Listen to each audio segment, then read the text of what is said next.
आज हम लोग पढ़ेंगे मुगल मुगल मुगल की शुरुआत। यहाँ मुगल वंश की शुरुआत भारत में किससे होती है?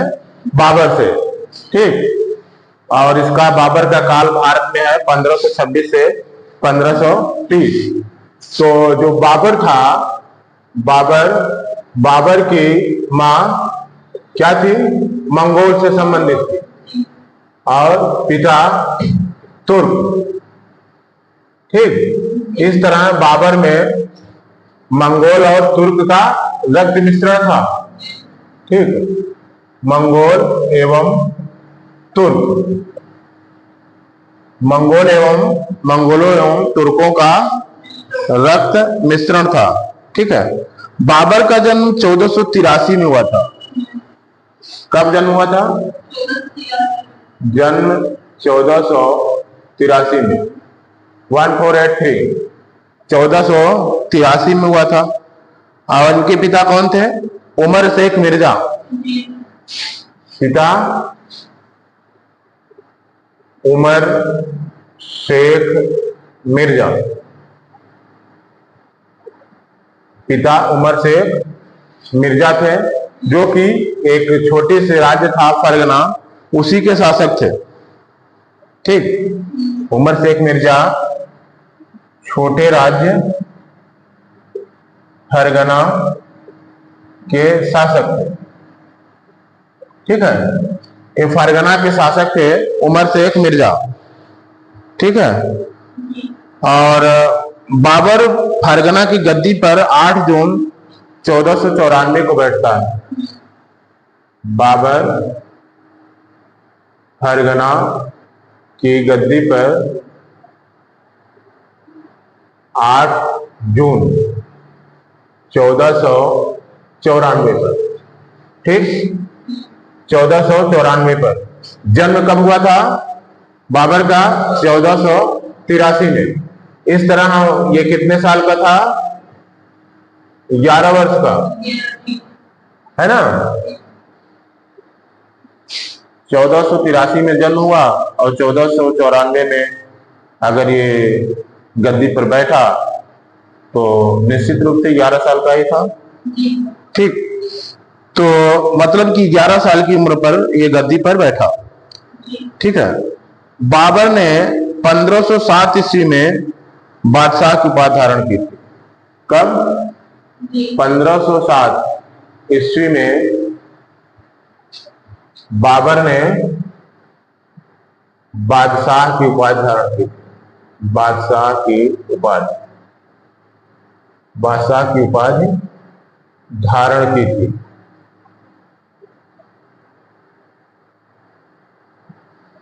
1507 ईस्वी में बादशाह की उपाधि धारण की थी। ठीक।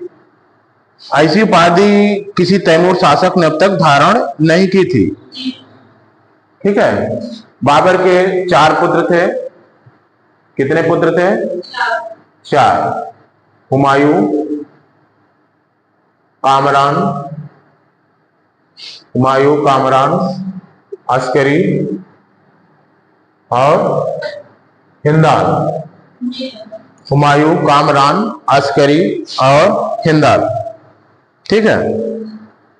बाबर ने भारत पर 5 बार आक्रमण किया था। कितनी बार? 5 बार आक्रमण किया था। 5 बार आक्रमण किया। ऐसा नहीं कि पहली बार ही सफल हो गया था। 5 बार आक्रमण किया था। ठीक है। बाबर का भारत के विरुद्ध किया गया प्रथम अभियान जो था वो 1519 में था। 1519 में प्रथम अभियान था। प्रथम अभियान बाबर के द्वारा किया गया भारत के विरुद्ध प्रथम अभियान 1519 में था। ठीक। और इस अभियान में यूसुफजाई जातियों के विरुद्ध यह अभियान था। ठीक है। 1519 में यूसुफजाई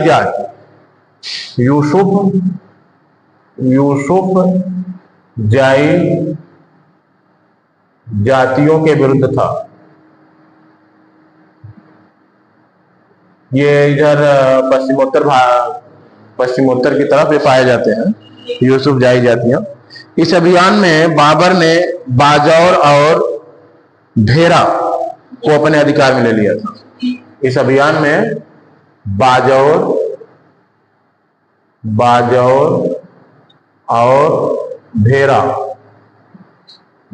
और भेरा इन दो स्थानों को अपने अधिकार में ले लिया था बाबर ने। अपने अधिकार में ले लिया था। बाजौर और भेरा को अपने अधिकार में बाबर ने ले लिया था अपने भारत के विरुद्ध प्रथम अभियान में, जो कि 1519 में किया था। ठीक है, प्रथम अभियान में जो कि 1519 में बाबर ने किया था। ठीक, 1519 में बाजौर और भेरा को अपने अधिकार में ले लिया था। ठीक है, पानीपत का प्रथम युद्ध में बाबर ने पहली बार तुगलमा युद्ध नीति एवं तोपखाने का प्रयोग किया। पानीपत का प्रथम युद्ध कब हुआ था? 1526 में। इसी ने इसको सफलता, भारत के विरुद्ध सफलता मिली थी। ठीक, तो ये कब? 1526 में। ये पद्धति का क्या नाम था? तुगलमा युद्ध नीति। तुगलमा युद्ध नीति ये सेना को व्यवस्थित करने की नीति थी। ठीक है, तुगलमा युद्ध नीति, इसका प्रयोग किया था। ठीक है, तुगलमा युद्ध नीति का प्रयोग किया था। और क्या था? तोपखाने का प्रयोग किया था। तोपखाने का प्रयोग किया था। तोपखाने का प्रयोग किया था इसने। ठीक, और जो इसके वो थे उस्ताद, जो इनका प्रयोग करने वाले थे, उस्ताद अली और मुस्तफा, ये निशानेबाज थे जिसने पानीपत के प्रथम युद्ध में भाग लिया था। उस्ताद अली और मुस्तफा तोपची, उस्ताद अली और मुस्तफा, ये तोपची थे, है ना, निशानेबाज।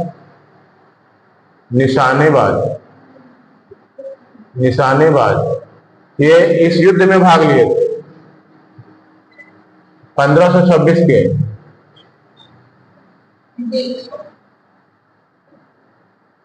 ठीक, 1526 के इस युद्ध में भाग लिए थे। ठीक, अब थोड़ा सा हम ध्यान देते हैं कौन कौन से युद्ध बाबर द्वारा लड़े गए थे भारत के विरुद्ध।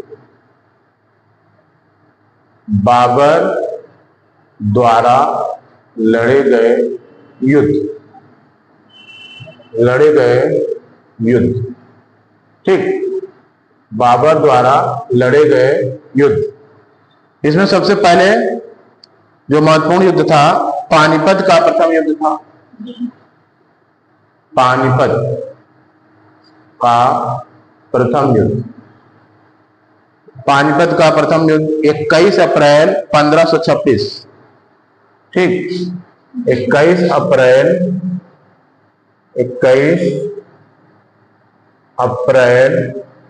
1526 किसके विरुद्ध लड़ा था? इब्राहिम लोदी, मतलब ये अफगान था, है ना। और सफलता किसको मिली थी? बाबर को। इस युद्ध में बाबर ने इब्राहिम लोदी को हरा दिया था। ठीक, इब्राहिम लोदी को इस युद्ध में बाबर ने हरा दिया था और सत्ता पर कब्जा कर लिया था। ठीक, दूसरा युद्ध बाबर ने कौन सा लड़ा था? खानवा का युद्ध। ये खानवा का युद्ध था। ये कब लड़ा था? 17 मार्च 1527। कब? 17 मार्च 1527। खानवा का युद्ध 17 मार्च 1527 राणा सांगा एवं बाबर के मध्य हुआ था। राणा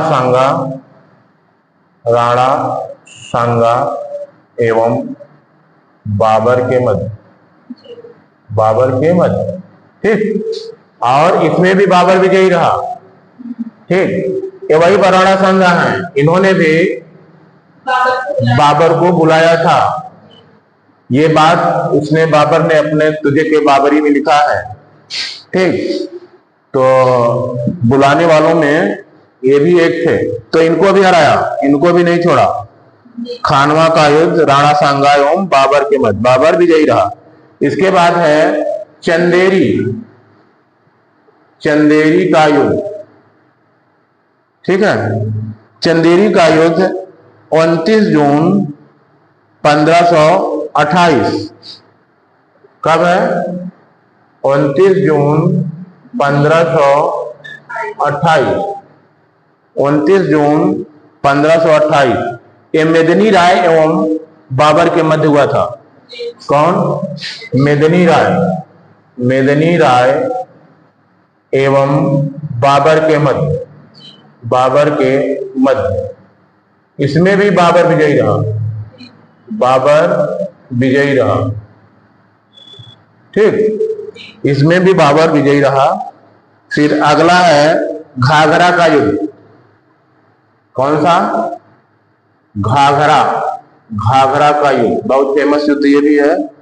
ये 6 मई 1529, 6 मई 1529 ये अफगानों एवं बाबर के मध्य हुआ था। अफगानों एवं बाबर के मध्य, इसमें भी बाबर विजयी रहा, ठीक है। बाबर विजयी रहा, ठीक। इतने युद्ध लगातार जीता, 26, 27, 28 और 29, है ना। तो कुछ लोग एक चार्ट बनाते हैं कि 26 में पानी पिया, ठीक है। 27 में खाना खाया, 28 में चला गया और 29 में कहां पर? घर पर। 28 में चला, 29 में घर पर, ठीक। तो हो गया याद, पानी पिया, खाना खाया, चला गया घर पर, ठीक। तो ये भी आपको याद करने का एक तरीका है। आगे इब्राहिम लोदी मध्यकाल का प्रथम शासक था जो युद्ध स्थल में मारा गया था। वही इब्राहिम लोदी इसी युद्ध में किसमें मारा गया था? इब्राहिम लोदी किसमें मारा गया था? हाँ, इब्राहिम लोदी ये मध्यकाल का ऐसा शासक था जो युद्ध क्षेत्र में मारा गया था। युद्ध क्षेत्र में मारा गया था किससे युद्ध करके? बाबर से। पानीपत के प्रथम युद्ध में 1526 में, पानीपत के प्रथम युद्ध में 1526 में कौन? इब्राहिम लोदी मारा गया था। और ये मध्यकाल का ऐसा शासक था जो कि युद्ध क्षेत्र में मारा गया था, ठीक। कौन? इब्राहिम लोदी, ठीक है। इब्राहिम लोदी। और बाबर को, ठीक। और एक बात और है, इसके मित्र थे। कौन? ग्वालियर के राजा विक्रमाजीत किसके मित्र थे? इब्राहिम लोदी के। ग्वालियर के राजा विक्रमाजीत ये भी युद्ध क्षेत्र में मारे गए थे, ठीक। ग्वालियर के राजा विक्रमाजीत, ग्वालियर के राजा विक्रमाजीत भी इब्राहिम लोदी के साथ कहां मारे गए थे? युद्ध क्षेत्र में। ये इसके मित्र भी थे। ठीक ठीक है। ग्वालियर के राजा विक्रमादित्य भी युद्ध स्थल में मारे गए थे। हुमायूं ने बाबर को कलंदर भी कहा जाता था। बाबर को कलंदर भी कहा जाता था। कलंदर भी किस लिए? उदारता, मतलब ऐसा नहीं कि वो हर जगह उदारता, जैसे सेना में कुछ दान वान देने के लिए, लूटा उटा माल है, दान वान देने के लिए उदारता थी बाबर के अंदर। अपने इसी उदारता के नाते बाबर को कलंदर कहा जाता था। ठीक है, उदारता के कारण। ठीक, उदारता के कारण बाबर को कलंदर कहा जाता था। ठीक है। और खानवा के युद्ध में, जब बाबर खानवा का युद्ध लड़ रहा था, खानवा का युद्ध, खानवा का युद्ध, तो इस युद्ध में ये राणा सांगा के विरुद्ध था। किसके? राणा सांगा के विरुद्ध। ठीक है। इसमें ये राणा सांगा की सेना बहुत बहादुरी से लड़ रही थी और बाबर हार सकता था। क्या? हार सकता था। और इसको ऐसा लगा भी, तो इसने जिहाद का नारा दिया था। क्या? जिहाद।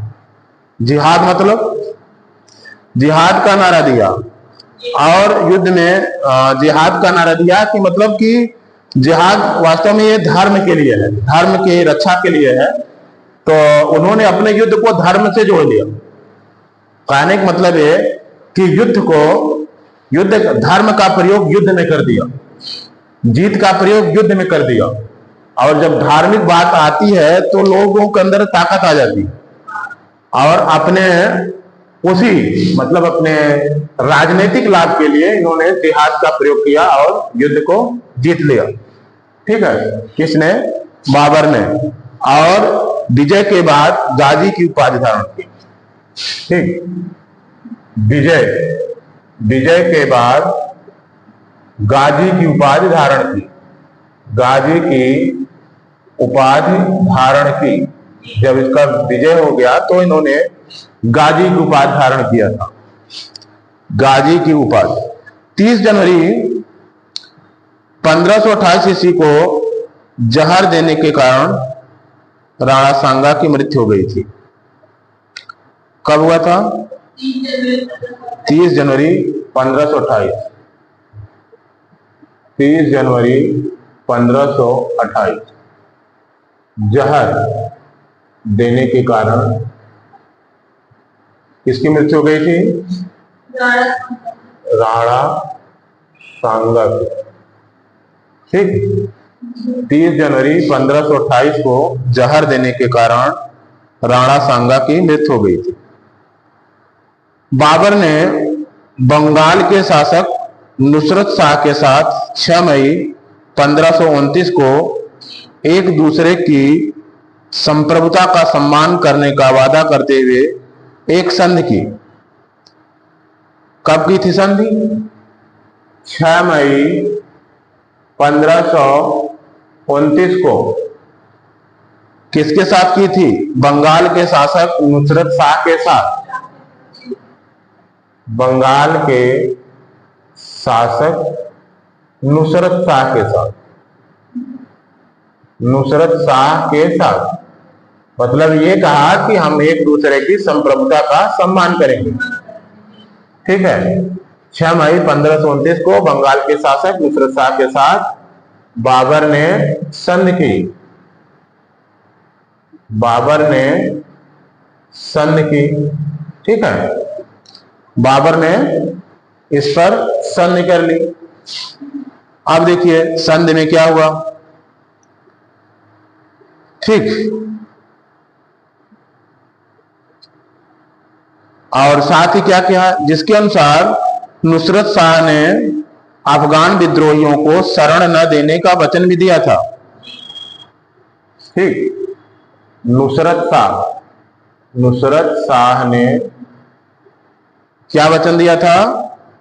अफगान विद्रोहियों को शरण न देने का वचन।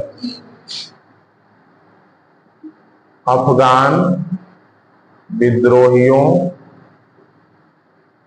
को शरण न देने का वचन,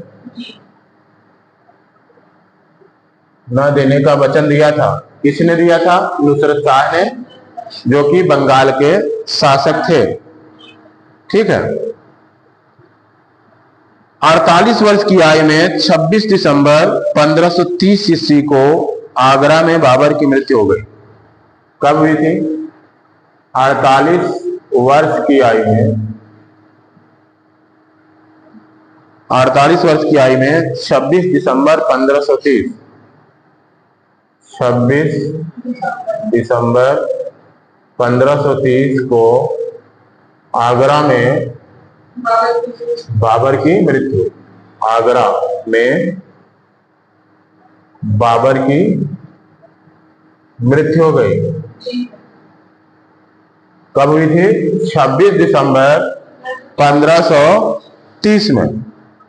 ठीक है। प्रारंभ में बाबर का शव आगरा के आरामगाह में दफनाया गया था। ठीक। प्रारंभ में कहां पर?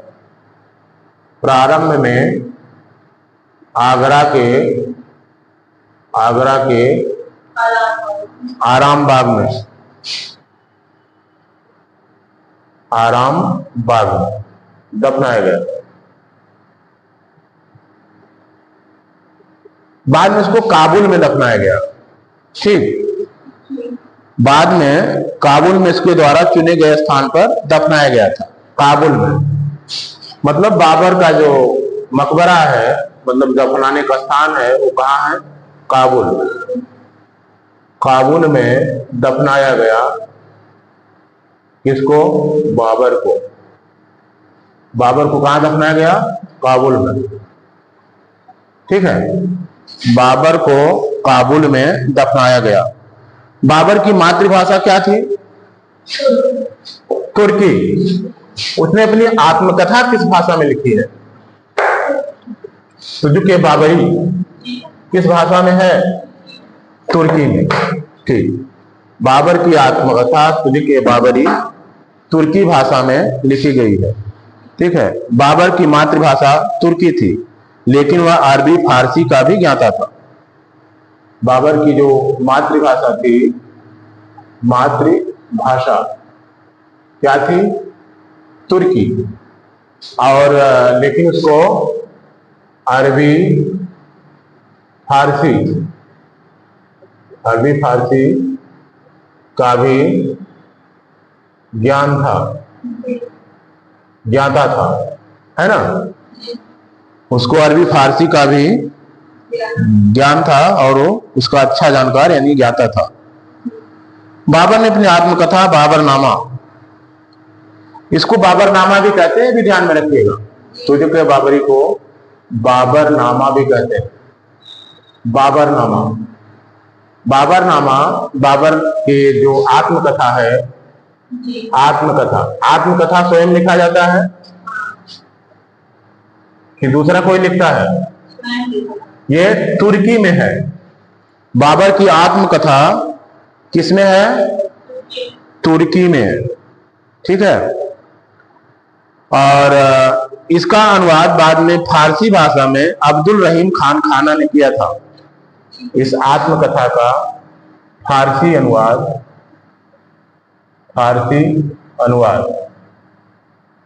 अब्दुल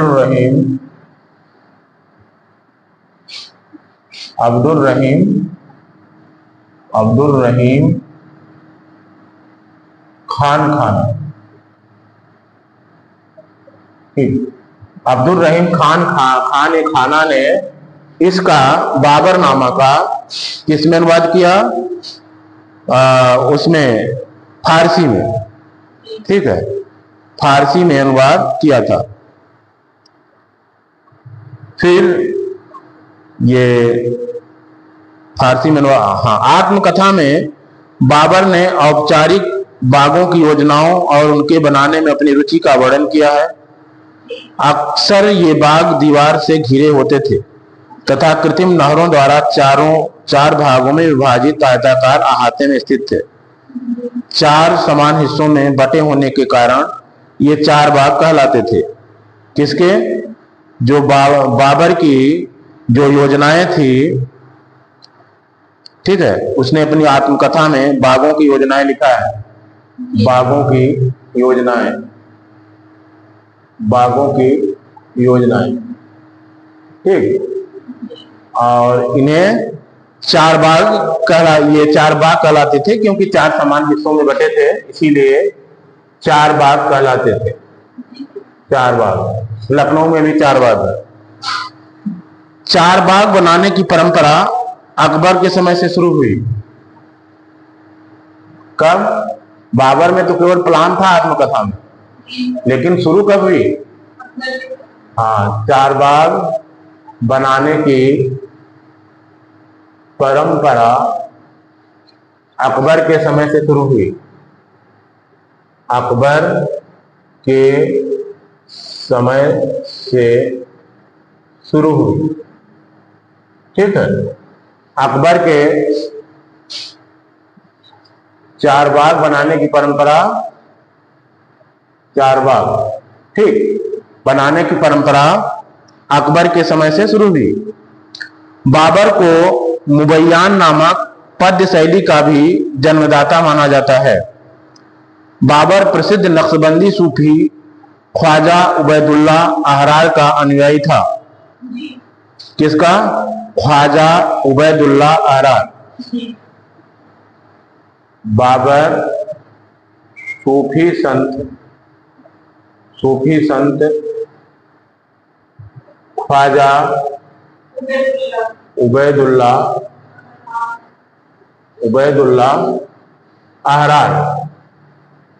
अहरार का अनुयायी था, ठीक है। और इसका जो उत्तराधिकारी हुआ बाबर का, वो कौन था? हुमायूं कौन था? बाबर का बड़ा पुत्र। और हुमायूं का काल क्या था? 1530 से 1556, लेकिन लगातार नहीं था। 1530 से 1556, ठीक है। इसके बारे में, हुमायूं के बारे में कहा जाता है कि यह जीवन भर लड़खड़ाता रहा और लड़खड़ाने से ही इसकी मृत्यु हो गई। किसकी? हुमायूं की मृत्यु लड़खड़ाने से ही हुई थी। सीढ़ियों से गिर गया था और इसकी मृत्यु हो गई थी, ठीक है। इसके बाद हम पढ़ेंगे हुमायूं का काल क्या है? हुमायूं 1530 से 1556, ये हुमायूं का काल है। नसरुद्दीन हुमायूं 29 दिसंबर 1530 को आगरा में 23 वर्ष की अवस्था में सिंहासन पर बैठा। नसरुद्दीन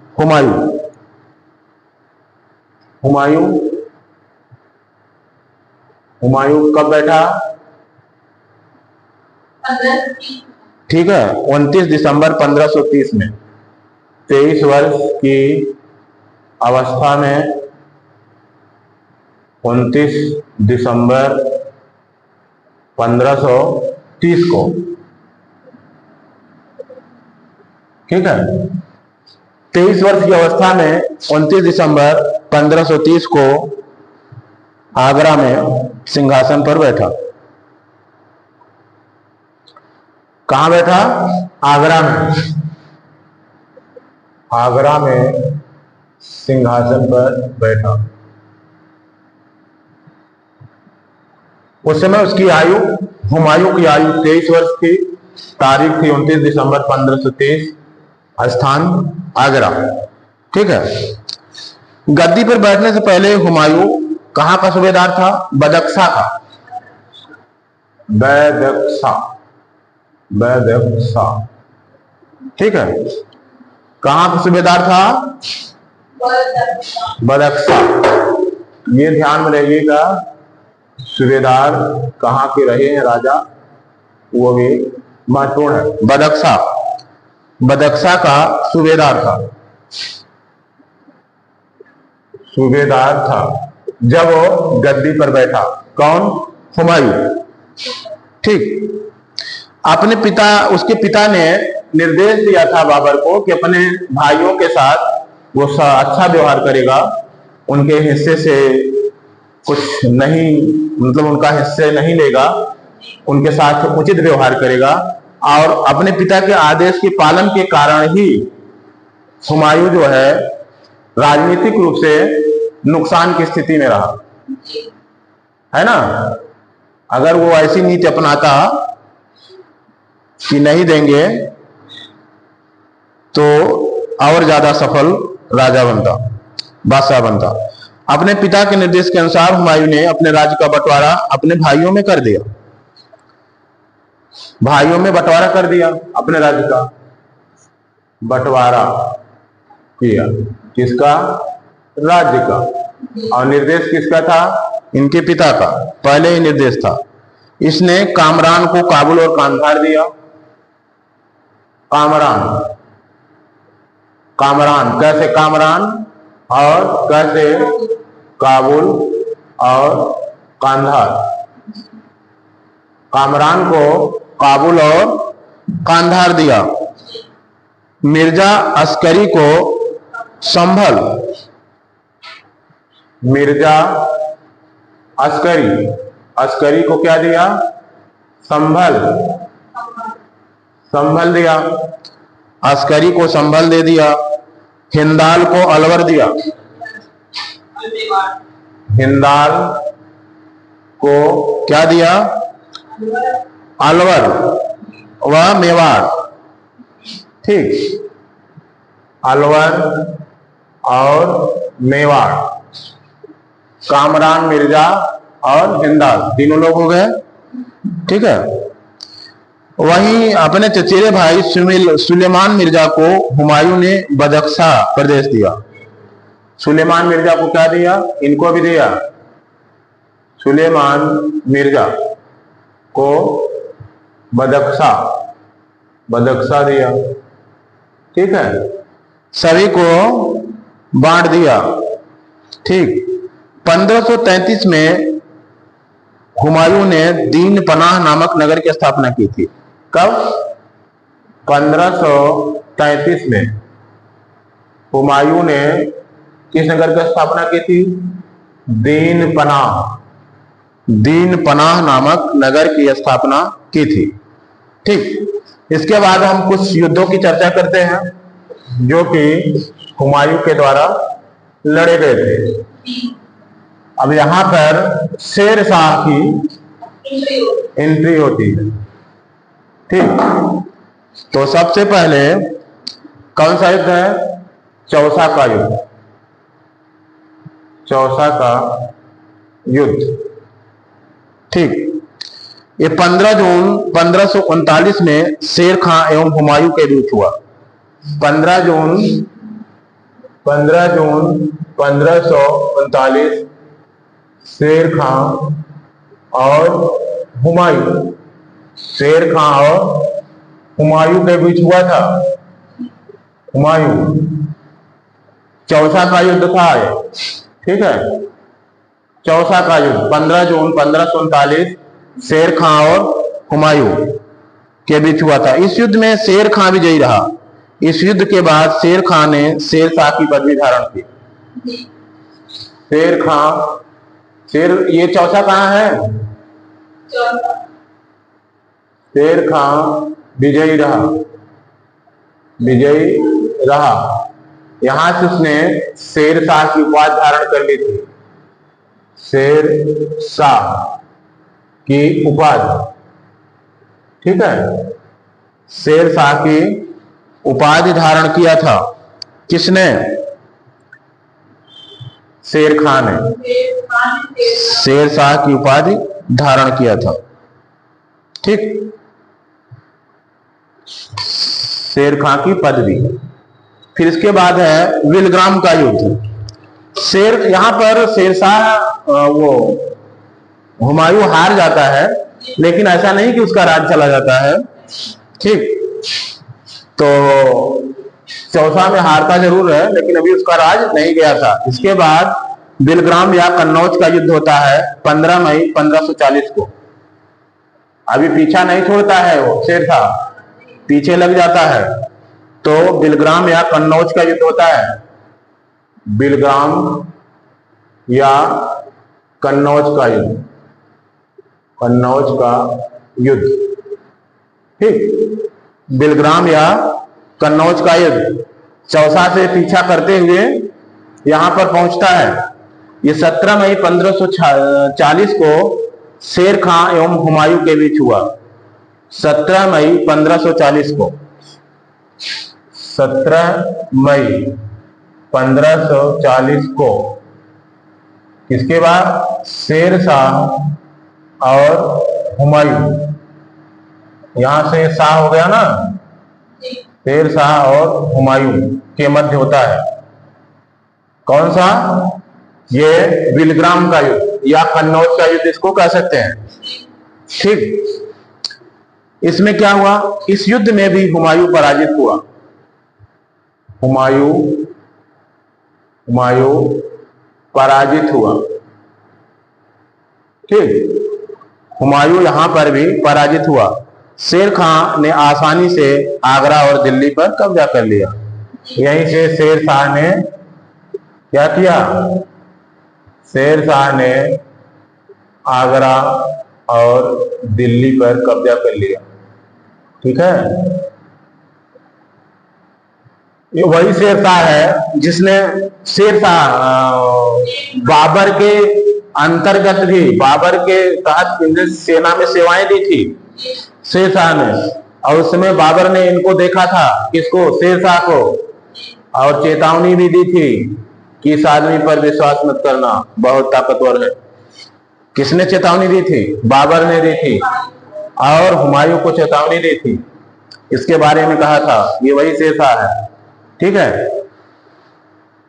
और बहुत ही प्रतिभाशाली व्यक्ति था शेरशाह, ठीक है। बिलग्राम युद्ध के बाद हुमायूं सिंध चला गया, जहां उसने 15 वर्षों तक घुमक्कड़ों जैसा निर्वासित जीवन व्यतीत किया। कहां चला गया? भाग गया, सिंध चला गया, और 15 वर्षों तक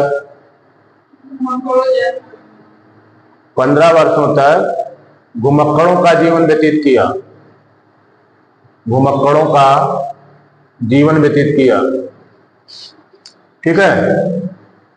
इसी बीच किसका जन्म हुआ था? अकबर का जन्म हो गया था, ठीक है।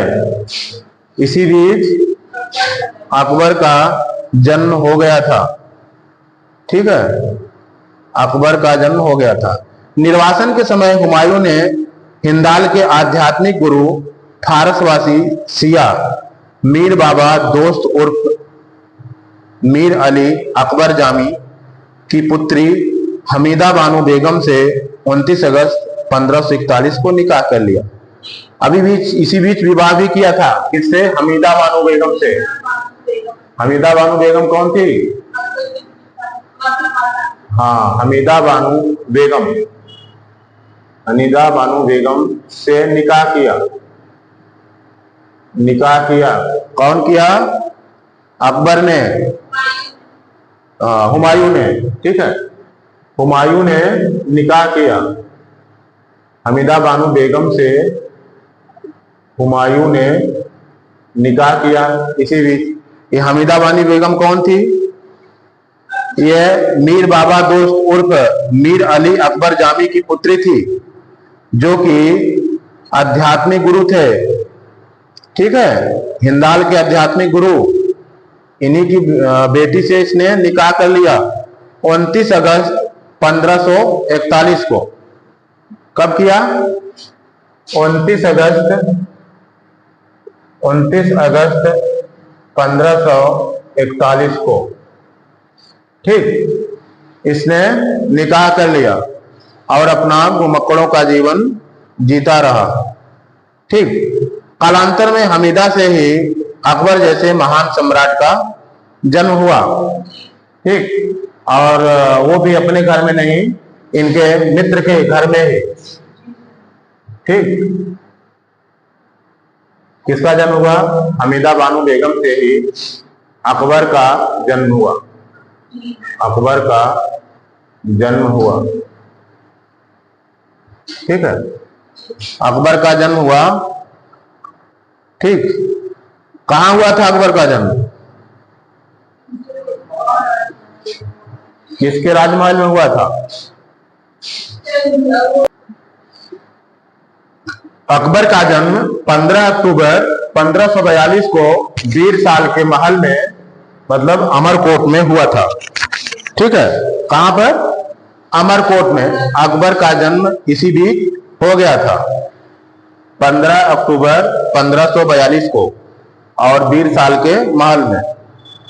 ठीक है, 1555 ईस्वी में हुमायूं ने पंजाब के सूरी शासक सिकंदर को पराजित कर पुनः दिल्ली की गद्दी पर बैठा। ठीक है, 1555 में हुमायूं ने किसको किसको पराजित किया? शेरशाह सूरी को। ठीक है, तो 1555 में हुमायूं पुनः क्या किया? दिल्ली की गद्दी पर बैठा। सूरी शासक किसको पराजित किया था? सिकंदर शाह रहा ना उस समय। हाँ, सूरी शासक सिकंदर को पराजित किया था। सिकंदर शाह को पराजित किया था।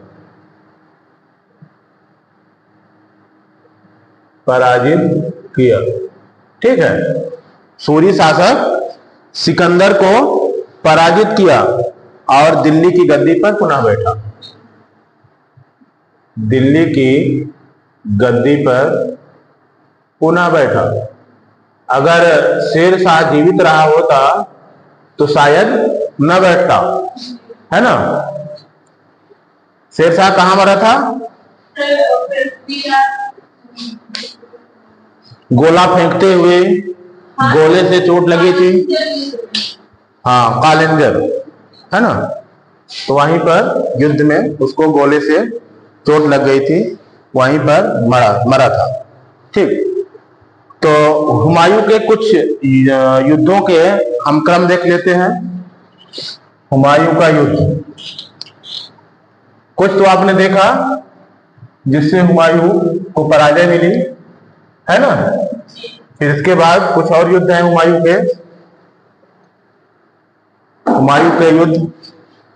के युद्धों में जो युद्ध लड़े थे, देवरा का युद्ध एक है। देवरा का युद्ध इन्होंने कब लड़ा था? देवरा का युद्ध 1531 में 1531 में लड़ा था।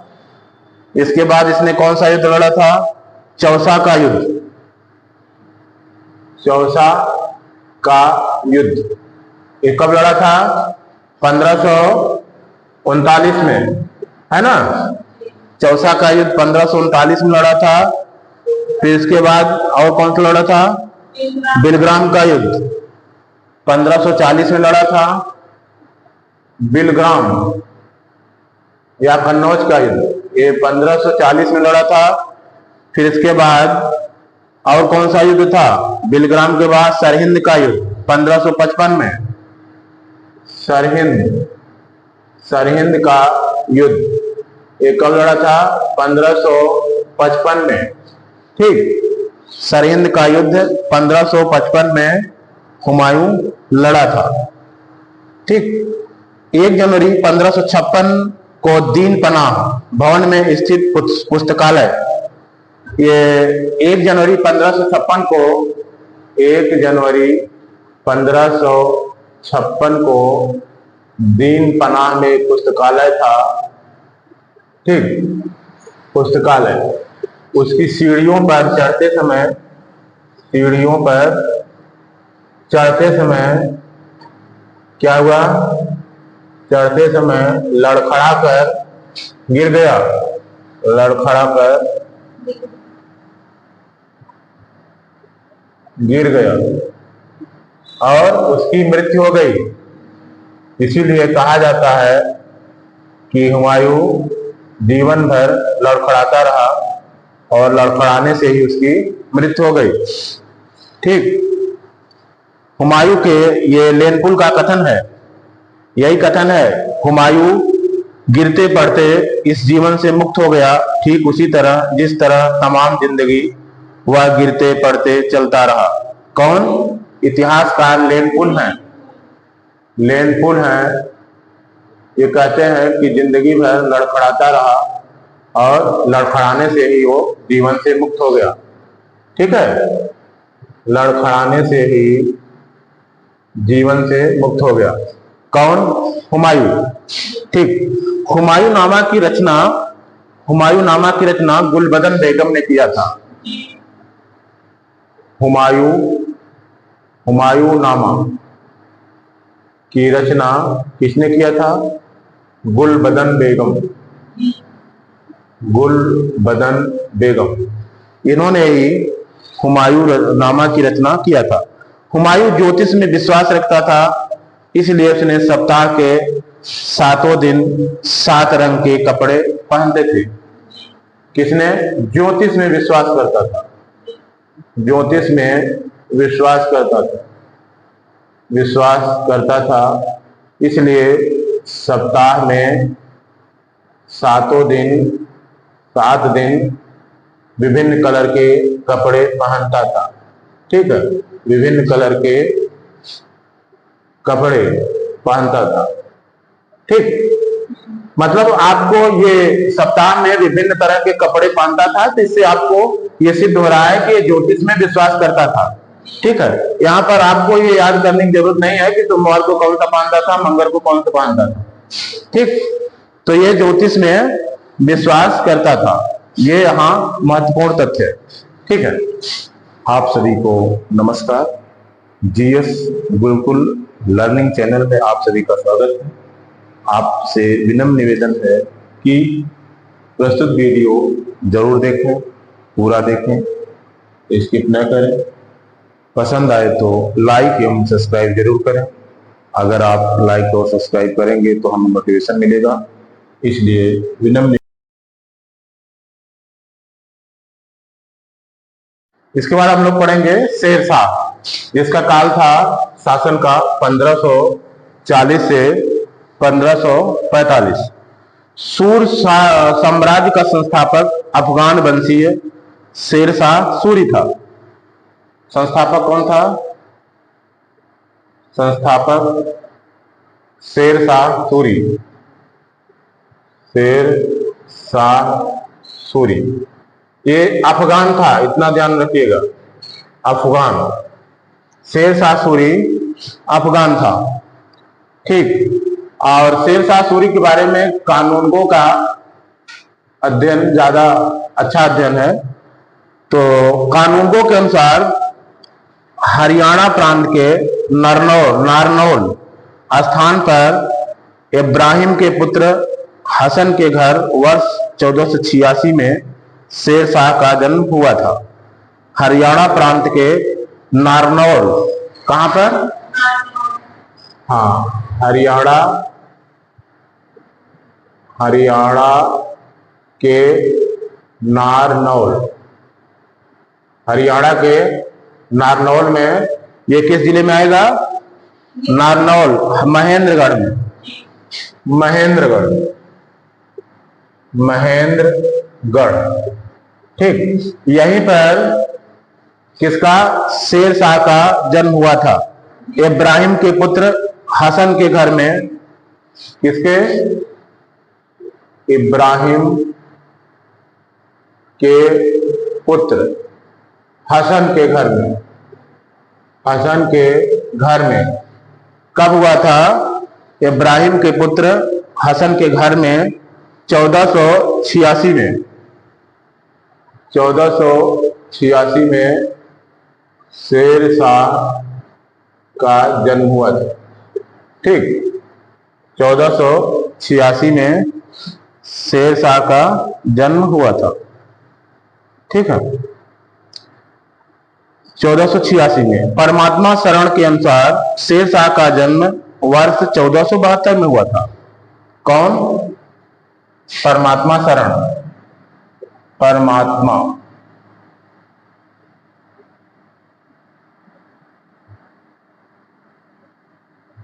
परमात्मा शरण कब? ये 1472 बताते हैं। ठीक, 1472 में हुआ था। इसके बचपन का नाम फरीद खां था। ठीक है, बचपन का नाम क्या था? फरीद खां।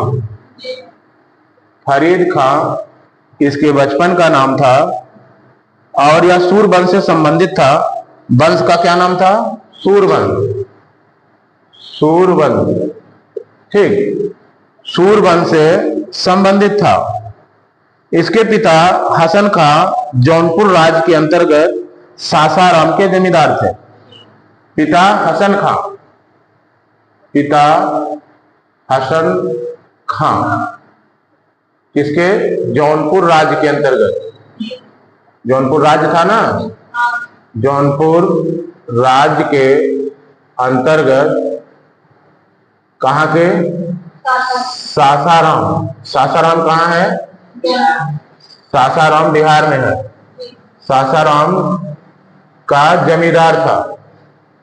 ठीक है, जमीन मतलब यहाँ जौनपुर का स्टेट, वहां तक इसका शासन था। जौनपुर स्टेट वहां तक थी। ठीक है, तो ये सासाराम का जमींदार था। फरीद ने एक शेर को तलवार से एक ही बार में मार दिया था। उसकी इसी बहादुरी से प्रसन्न होकर बिहार के अफगान शासक सुल्तान मोहम्मद बहार खां लोहानी। कौन? बिहार के अफगान शासक थे मोहम्मद बहार खां लोहानी। मोहम्मद बहार खां लोहानी ने इस फरीद को, किसको? फरीद को शेर खां की उपाधि दी थी। शेर खां की उपाधि दी थी। और ये लोहानी कौन थे? बिहार के शासक थे। बिहार के शासक थे। ठीक, लोहानी बिहार के शासक थे। ठीक, तो ये अफगान शासक थे, अफगान सुल्तान। उन्होंने शेर खां की उपाधि दी थी। शेर खां बिलग्राम का युद्ध 1540 के बाद दिल्ली पर बैठा। कब? शेर खां बिलग्राम का युद्ध लड़ा था। बिलग्राम का युद्ध कब हुआ था? युद्ध लड़ा था 1540 में। यहीं पर वो, इसी के बाद से ही वो दिल्ली की गद्दी पर बैठा। दिल्ली की गद्दी पर बैठा। कौन? शेर खां उर्फ शेर शाह। मतलब आगे जो है यही शेर शाह होता है। ठीक, शेर खां की मृत्यु कलिंजर के किले जीतने के क्रम में 22 मई 1545 को हो गई थी। ठीक, कौन सा युद्ध? किस युद्ध में? कलिंजर के युद्ध में 22 मई 1545। 22 मई 1545 को कलिंजर के युद्ध में, कलिंजर के युद्ध में शेर खां की मृत्यु हुई थी। हालांकि युद्ध जीत गया था, लेकिन बारूद से घायल हो गया। ठीक, और किले में सेना प्रवेश कर गई। तब इसने यही कहा था कि अब मैं जीत गया, अब मैं चैन से मर सकूंगा। शब्दावली देखिए, अब जीत गया, अब मैं चैन से मर सकूंगा। मरने के लिए भी चैन चाहिए थी, ऐसे थे। ठीक है, मतलब कि इच्छा शक्ति ऐसी थी। 1545 में 22 मई 1545 को हुआ था, कलिंजर के किले को जीतने के क्रम में। ठीक है, और मृत्यु के समय उक्का नामक आग्नेयास्त्र चला रहा था। कालिंजर का शासक उस समय कौन था? कीरत सिंह। कालिंजर का शासक कीरत सिंह था। कीरत सिंह, ठीक है। जब मतलब इसी कीरत सिंह पर ही ये से ही युद्ध लड़ रहा था, उसी समय इसकी मृत्यु हुई थी और गोला बारूद से इसको अग्नेयास्त्र से इसकी मृत्यु हो गई थी। किसकी? शेरशाह की, ठीक, शेरशाह की मृत्यु हो गई थी। हिंद तथा ईरानी वास्तुकला के समन्वय का प्रथम उदाहरण शेरशाह का मकबरा, जो सासाराम के झील के बीच है। जो शेरशाह का मकबरा कहाँ है? शेरशाह का मकबरा, मकबरा ये सासाराम में है।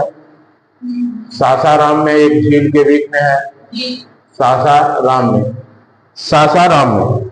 और ये हिंद तथा ईरानी वास्तुकला के समन्वय का उदाहरण है। हिंद तथा ईरानी वास्तुकला के समन्वय का उदाहरण, समन्वय का उदाहरण है, उदाहरण है। क्या उदाहरण है? शेरशाह का मकबरा, जो कि सासाराम में है, ठीक। यह हिंद और ईरानी वास्तुकला के समन्वय का उदाहरण है। यह झील के बीच ऊंचे टीले पर निर्मित है, ठीक है। झील में कहां पर है? टीले पर, झील में टीले पर है ये शेरशाह का मकबरा, ठीक।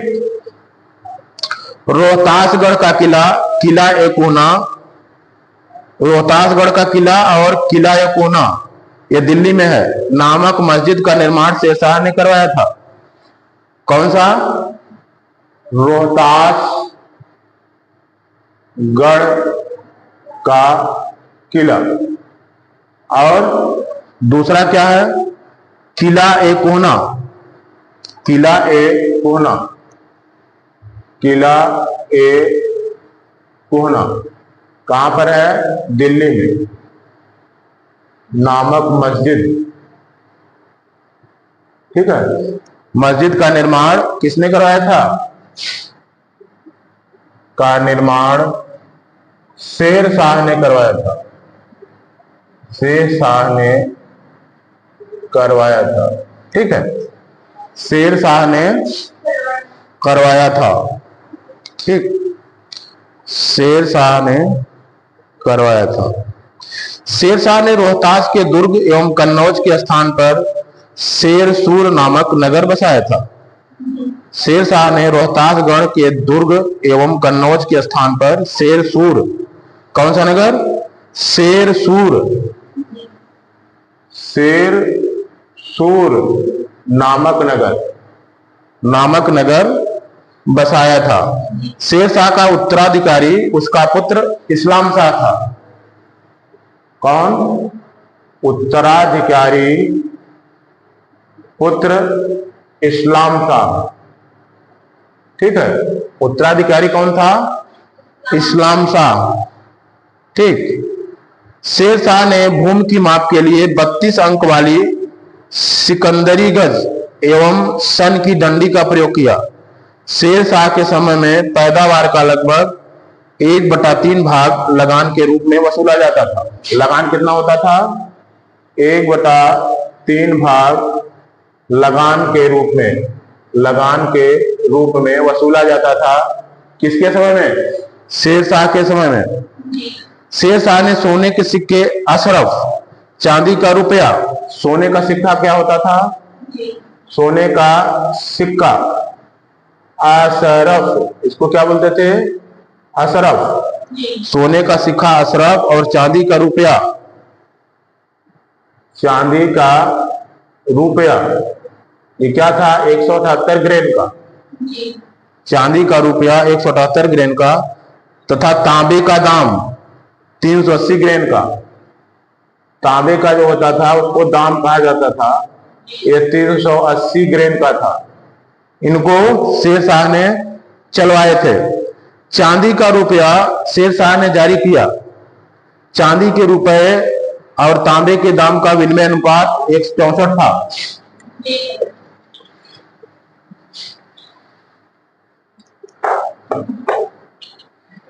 ठीक, क्या चांदी का रुपया सर्वप्रथम शेरशाह ने जारी किया था? चांदी के रुपए और तांबे के दाम का विनिमय अनुपात।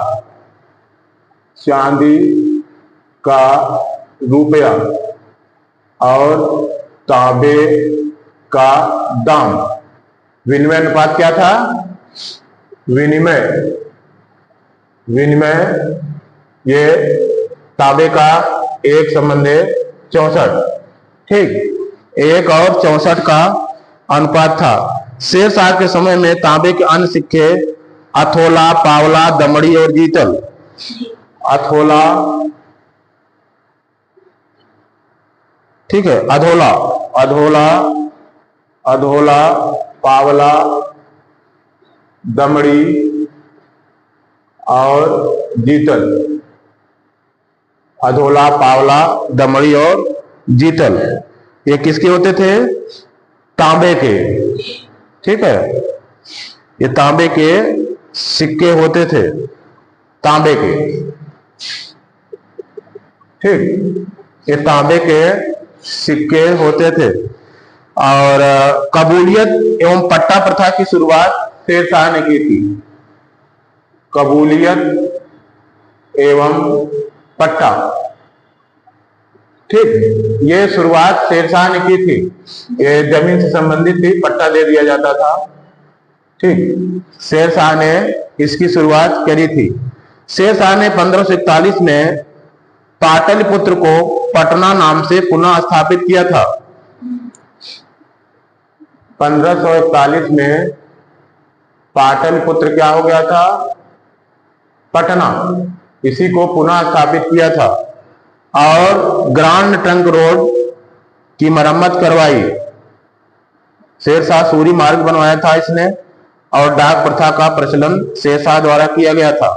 मलिक मोहम्मद जायसी शेरशाह के समकालीन थे। कौन?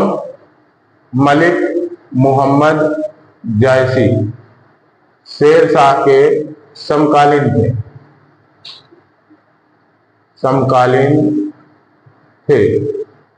ठीक है, समकालीन थे। कौन? मलिक मोहम्मद जायसी। ठीक।